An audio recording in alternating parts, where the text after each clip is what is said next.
A car hit me. I woke up and appeared on the sidewalk before crossing the street, and I could see the same car approaching.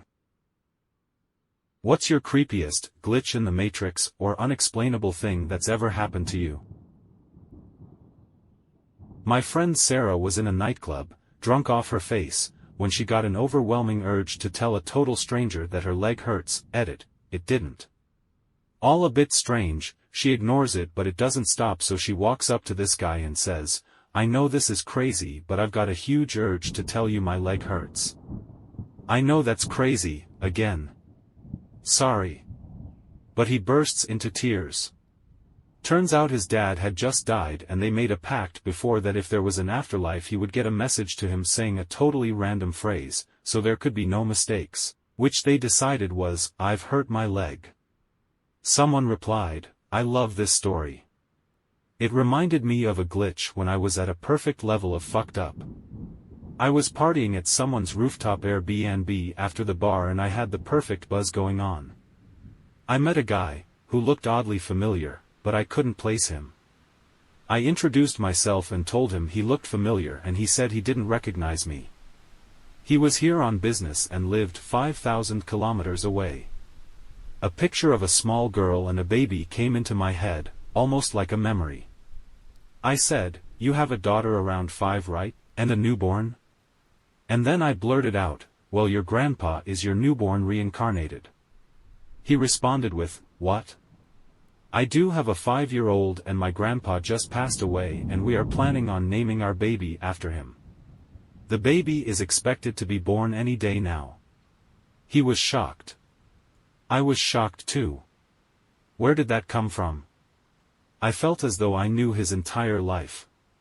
His relationships with his wife, and his parents. How he felt about his job. Things only close family/friends would know. He avoided me after that. I don't blame him. Apparently, I have psychic powers when I get the perfect level of fucked up. I have yet to experience anything like that again. After my little brother was murdered the next morning, I was talking with a friend and he mentioned this other dude I went to high school with younger brother had died in a car accident a couple weeks before. Later that day I pull out a slip of paper with this other dude's number and name on it from my pants. I vaguely remember running into him a year or so before this at a club where he gave me his number. I swear I had worn and washed these jeans at least a dozen times since I had run into this dude. It still makes no sense how that paper was there, and I only found it then. I called the dude and we talked a bunch. It really helped me deal with the situation. Not sure if anyone will believe me or not, but fuck it, here goes. When I was in high school, my friend Phil killed himself. I never really knew the specifics. All I know is that he shot himself at one of the local parks. Fast forward 6 years or so and I'm asleep in bed next to my ex-wife. I'm having a fairly normal dream. I was at a store doing something or another. I can't really remember the specifics of the beginning of the dream. What I do remember is running into Phil in the store. When I saw him, everything got super weird. He actually looked like Phil. Not like in most dreams where people will be certain people but not look like them. He actually looked like Phil. He looked at me, smiled and said, "Hey man." At that moment the dream got crystal clear. I asked him if it was really him and he said it was. He told me we were gonna hang out for a bit, and after that, the dream got super lucid. He showed me how to make stuff and generally, we just fucked around doing dream things. Suddenly I realized that my dream was coming to an end. I turned to him and asked him if I was about to wake up. He said yes and said he had fun coming to hang out with me for a bit. I don't know why, but I asked, "So why'd you do it, man? Why'd you kill yourself?" The way he answered chilled me to my core, not necessarily what he said, just how he said it. He replied, "My girlfriend cheated on me, man." He said it like it was a question he'd answered before. Like when someone asks you what your first job was, you've responded with the exact same sentence so many times that it just falls off of your tongue effortlessly. Except I had known his girlfriend and they were the kind of couple that everyone admired. I said, Sophie cheated on you?" His eyes lit up like he realized he was talking to someone who actually knew him in life. He said, "Yeah man, Sophie cheated on me." We gave each other a hug and he wished me well.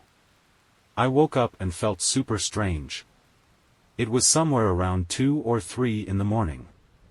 I closed my eyes and thought, "Phil, if that was really you, I need you to give me a sign." No sooner than when that thought finished, my phone started ringing. It came across as an unknown number and only rang twice. I knew I wasn't dreaming anymore because my ex-wife woke up and sleepily asked me who was trying to call me so late. To this day, when I think about that story, I get chills. I took a hard news/soft news journalism class in college where one of the assignments was to write an obituary for one of my grandparents. The professor told us to write it on a deceased grandparent, but if all of your grandparents were still alive, we had to choose one. In my case, all of my grandparents were alive. I procrastinated on the assignment until the night before it was due because it seemed like a dumb assignment. Scramming for an easy grandparent to write about, I gave my mom a call and asked her for some basic biographical information about my maternal grandfather, who was still alive. As we were talking about my grandpa's career, my mom couldn't recall the name of one of the companies he worked at. She lectured me about waiting until the last minute to write the assignment because it was late, 10:30 p.m. my grandpa's time. However, she said she would give him a call to see if he was still awake and be able to answer that question once my assignment was due the following morning. When my mom called my grandpa, my grandma answered the phone in a panic. My grandma frantically explained that the paramedics had just arrived and were performing CPR on my grandpa because he had stopped breathing and passed out. My mom was able to stay on the phone with my grandma until they took my grandpa to the hospital, where he was declared dead. In the time my mom and I had been talking on the phone about my grandpa's obituary, he was dying, out of the blue, at that. He had been otherwise healthy considering his age.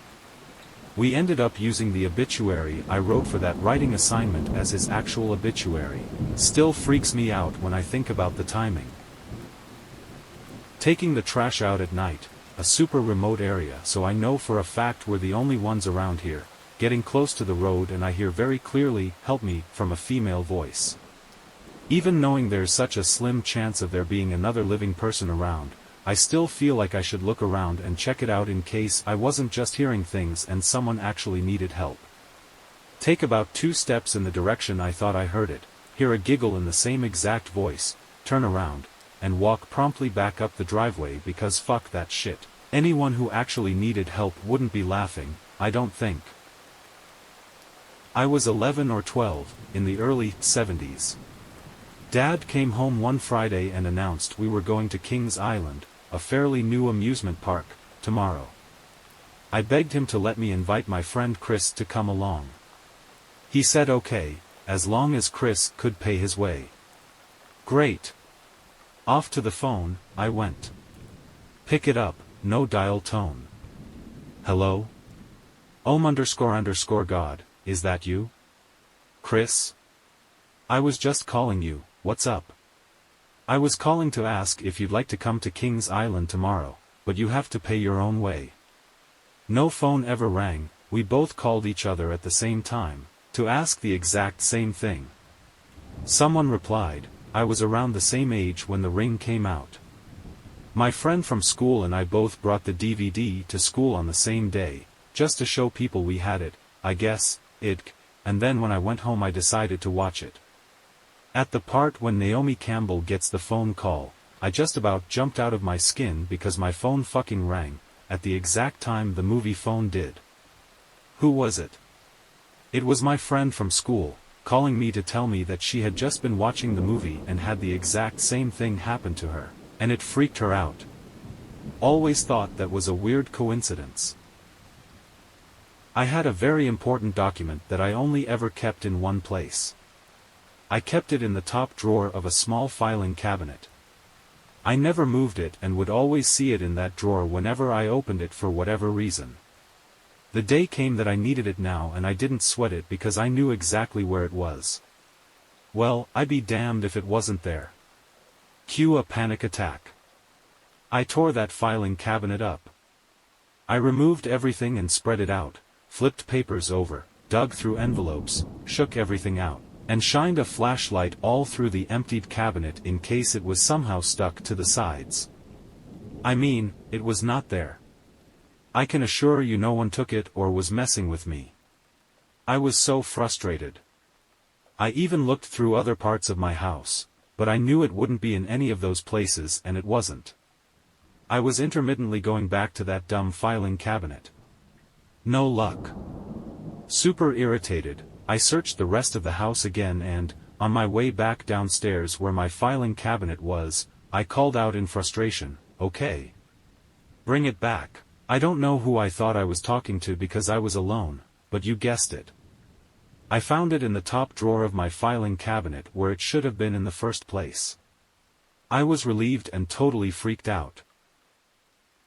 So, this might be hard to explain. I was probably 12 and lived in a big log cabin. One day while my parents were at work, I got in a fight with my brother, 18, who had some anger issues. He chased me through the house and I ran out one door, around our porch, and in through another door. I was going to lock it behind me but didn't have time because he was too close to me. So, I slammed the door behind me and kept running. When I glanced back to see if he had made it through the door yet, he was banging on the window of said door and yelling for me to unlock it. The door was locked and there was no he had locked it, because the door could only be locked from the outside with a key, of course, and our parents never gave us keys. There was also no way the door could have accidentally locked when I slammed it behind me, because it needed to be fully turned to lock, and usually required some finagling at the end to make it actually lock. I stood there dumbfounded for a few seconds and then ran to a bathroom and locked myself in there. Definitely feel that saved me that day. Edit, the door only had a deadbolt, which could only be locked from the outside with a key, but from the inside you had to turn the knob. Suppose I worded that in a confusing way. I once clocked out of work at 6 p.m., like I always did at the time, and began my hour-long train ride home. After I had found a seat, I went to sleep and woke up just before my station. From the station, it is a short bus journey, 10 to 15 minutes, to reach home. During the entire journey, I didn't use my phone and I don't wear a watch, so I didn't really notice the time anywhere. When I reached home, my family surprised me with, "You're home early, everything all right?" I look at the wall clock and it is about to be 6 p.m. I was too shocked to understand what happened. Checked other watches, cell phones, etc., and the time is absolutely right. A few days later, the admin emailed us the timesheets for the month, times clocking in and out, and every single day for me was around the same 6 p.m. So it certainly wasn't me having left work earlier. To this date, I haven't figured out how I gained between 60 to 90 minutes that day. I have a good one. I was about 12 years old and woke up in the middle of the night needing to take a leak. I walked across the hall to the little bathroom, hit the lights, and was about to reach for the toilet when I glanced up and saw a face in the mirror. It was not my face. It was as if someone was on the other side, standing to the right, with their face right next to the glass, staring at me. I only saw it for the briefest moment, but it is seared into my brain. I screamed and ran out of there to find my dad. Of course, my dad investigated, then calmed me down, or tried to. Eventually, we had a prayer session, because I was so freaked out. Eventually, I must have gone back to sleep. Fast forward to my 30s. I'd forgotten all about the event. One night while visiting, my dad quietly brings it up. "Remember that one time you saw a face in the mirror?" It suddenly came back to me in a rush of memory, sending a chill down my spine. "Yeah, I remember." "Well," he said, "I sometimes think about that night." He looked down at the floor, with a serious expression. "I saw it too." He went on to describe exactly what I'd seen. We have no idea what that was. Apparently, when he investigated, he saw it and had a freak out of his own. The prayer session was as much for his own nerves as mine. I respect him for keeping that tidbit from me till my 30s, but I kinda wish he'd never told me. I was walking my dog and I was almost to the driveway when I looked down. For some reason I looked back up and I ended up being back at the road about 6 blocks away from where I thought I was. I was so confused, but my dog looked completely fine. I don't drink or do drugs, I'm still pretty young. So this has always bothered me. I was 13 years old at the time and my dad was a coal miner. He worked the third shift, known as the hoot owl shift, which was midnight to noon. As such he got home around 2 p.m. and slept till around 9, got up, had dinner with us, and left for work. My dad was always pretty gruff and constantly yelled at us if my younger brother or I made too much noise and woke him up after getting home from somewhere, which as an adult now I completely understand. So one day I did something to wake him up, I forget what. Anyways, he called me back to the bedroom and I was expecting to get a dressing down, but he just looked at me and said, "It's okay. Come over here and give me a hug." What 13-year-old boy wants to hug their dad? I kinda squirmed a bit and he followed up with, "What if something happened to me," and just laid there all grizzled and tired. I didn't hug him. That night there was an accident in the mine. He saved everyone on his crew, including the one person he went back in for. His was the only death, and I'm convinced he knew it was gonna happen. I'll never forget his eyes that day. If someone asks you for a hug, give it to them. I love you, Dad. Around 12 years ago I had a dark purple 3 Series BMW which I drove to work and parked in the same spot for around 3 years. I sold the car due to mileage and wanting something a little more reliable and purchased a different car. 1 week later, I turned up to work to find my purple BMW parked in my parking spot. I was totally in shock. Turns out that we had a work experience kid start that day, and his dad had dropped him off in my old car that he bought 2 days earlier. What are the chances of that? I've never met this kid or his dad, and yet here was my old car in my /it space. When the song, The Final Countdown, was released in the 80s, I already knew it. It was brand new, just released, but I knew the tune and the words and could sing the whole thing from beginning to end. I believed for a while that it was a cover version, but it wasn't. I had just pulled into the parking lot of where I worked and was walking toward the building. It was like 3 in the afternoon, broad daylight. All of a sudden, I heard an ambulance's siren start sounding. Naturally, I looked down the road to try and see the ambulance. I see it approaching and decided to watch it for a bit. It was quickly getting closer, and it was about to pass right by me. However, there was a large SUV waiting to turn out of the parking lot and onto the road, blocking a few meters of the road from my view. The ambulance passed behind the SUV, probably about 50 feet away from me at most, and I vividly remember the siren becoming completely silent in that instant. The ambulance had vanished entirely as it passed behind that SUV. I was so confused. The road did not have many cars on it at the time, and it was broad daylight. I did a triple take and made sure that I didn't just miss it. I had a clear view of the road going both directions, and there was no more ambulance to be seen. No more siren either. I walked up and down the road, trying to find it for a solid minute. But nope, it was gone. I was well rested, not on drugs, and I didn't have a history of hallucinations. It seems dismissible, but I was completely aware of what happened, and I can't explain it to this day. It isn't creepy, but when I was in high school I had a dream I was in a white classroom, totally white, like the ones you would see in a dream, and a girl was sitting in the chair on my side. During the dream, I knew it was a dream because that girl was a senior, we didn't have common classes. About 6 years later, I was at a master class, the sun was shining bright outside, the classroom was very illuminated, and I saw this girl on my side. We are doing masters together, and having a class, in a white fucking classroom. Of course, I remembered the dream at that very moment. 1985, my ex-wife and I were sleeping. There was a small sliver of light coming in through the window from a streetlight, so the room and bed were dimly visible. Our black Pomeranian was at the end of the bed asleep. I dreamt that I woke up, reached down to pet him, and he turned into a glossy black bivalve/oyster thing that opened up to reveal rows of gleaming glass teeth. I woke up to my ex backpedaling up the bed over the pillows towards the wall. I asked, "What's wrong?" She said, "What is that shiny black clam thing with the teeth at the end of the bed? Where's the dog?" We had the same nightmare at the same time. This still gives me a chill. I remember driving my car to this intersection in this rural area, and I'm checking both sides because of terrible blind spots.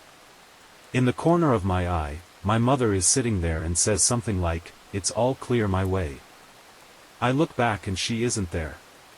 My mother had been dead for a few years at this point. This was also in the middle of the day and I've never had it happen since. Two things. Each was witnessed by at least one other person and both were while driving. Once at a stop sign in a neighborhood. All of these little sparkles started swirling around in mid-air roughly 3 to 4 feet off the ground out of nowhere. The group of them were roughly 2 feet wide by 3 to 4 foot tall. It lasted 3 to 5 seconds and then they were gone. No one was around, and when I asked my passenger if he saw it too, he breathed a sigh of relief and said yes. We spoke about it a little more, but there is no reasonable explanation. The second happened when myself and 3 friends were driving down an empty country road. Very straight stretch. A man on a bike appeared. Someone said to watch out for him, so as not to hit him, and then he disappeared. Our minds were blown, to say the least. Just poof and he's gone. About 2 years ago, I went to collect my husband from the ferry after work.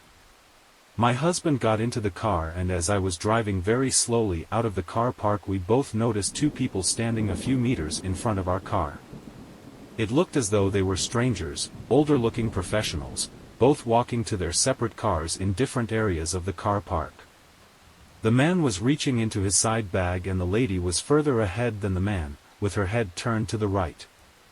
I know the exact positions they were in because they were completely frozen on the spot. My husband and I sat there watching the frozen strangers, not saying anything to each other, and then all of a sudden it was like someone pressed play and the 2 strangers just continued like nothing had happened. My husband and I promised each other that we would never forget how weird the experience was. I can't remember exactly how long they stayed frozen like that, but it was long enough to freak us both out. I was on vacation in Florida visiting a friend. We were walking on the beach on a perfectly sunny day when everything went black for a second. I think it was weird, but explained it away thinking that my eyes were playing tricks on me until he looked at me and said, "Did everything go black for a second?" This happened around 1991. It's the middle of the night. I'm standing in my sister's living room and it must be a full moon because even though it's around 1 a.m. and the lights are off, I can see clearly. There's a mixing bowl with popcorn kernels in the bottom on the floor in front of the TV and some rental VHS in a pile nearby. I hear a noise and turn around to see my sister's normally very friendly Labrador retriever looking like Cujo. Fangs bared, snarling, hackles raised.